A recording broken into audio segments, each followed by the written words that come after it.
الحمدللہ رب العالمین، تمام تعریف اللہ رب العالمین کے لیے جو عرش عظیم کا مالک ہے اور سارے جہانوں میں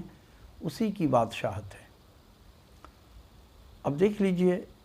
لوگ کس طرح سے گمراہ ہو رہے ہیں، اور یہ علماء اکرام جو صرف اپنا پیٹ بھرنے کے لیے، پیسہ کمانے کے لیے، دولت جمع کرنے کے لیے لوگوں کو گمراہ کر رہے ہیں، جھوٹی جھوٹی کہانیاں سناتے ہیں۔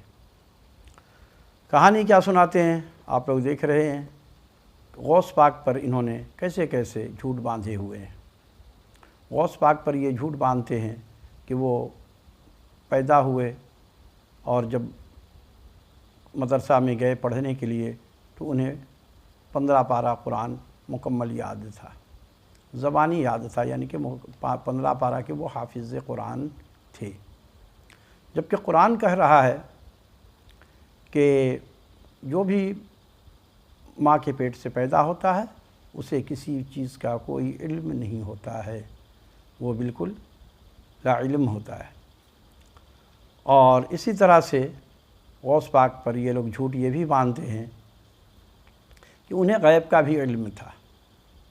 غیب کا بھی علم جانتے تھے، جیسے کہ مولانا کوکب نورانی صاحب بتاتے ہیں کہ ایک لڑکا جو ہے ان سے یعنی کہ ان کو چیک کرنا چاہ رہا تھا، تو وہ یعنی کہ مردہ بن کر کے اور آ گیا، اور اس کو وہ لمبی کہانی یعنی کہ جنازہ لے کر کے آ گیا زندہ کا، اور غوث پاک کو علم ہو گیا، انہوں نے جنازہ کو پڑھایا اور پھر وہ مر گیا، کیونکہ اس نے مذاق کیا تھا، غوث پاک کو اس بات کا علم تھا، تو اس قسم کا یہ لوگ جھوٹ باندھتے ہیں، جبکہ قرآن مجید میں اللہ رب العالمین فرما رہے ہیں وَعِندَهُ مَفَاتِحُ الْغَيْبِ، کہ اللہ نے تو غیب کو تالا لگا دیا، غیب کا علم صرف کیا ہے، لا يَعْلَمُهَا إِلَّا هُ،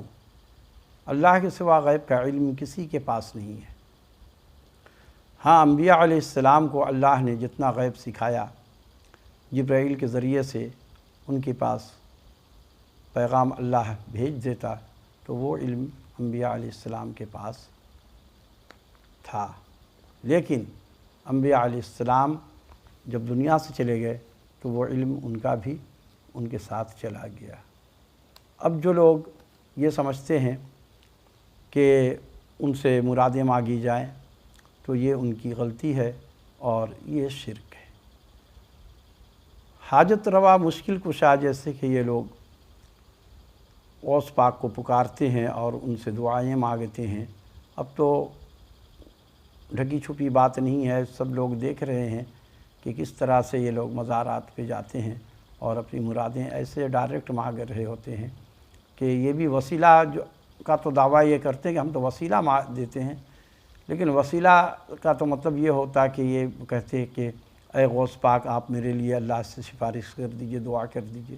یہ جملہ تو یہ نہیں کہتے، یہ تو ڈائریکٹ کہتے ہیں میری مشکل کشائی کیجئے، میری حاجت روائی کیجئے، ہماری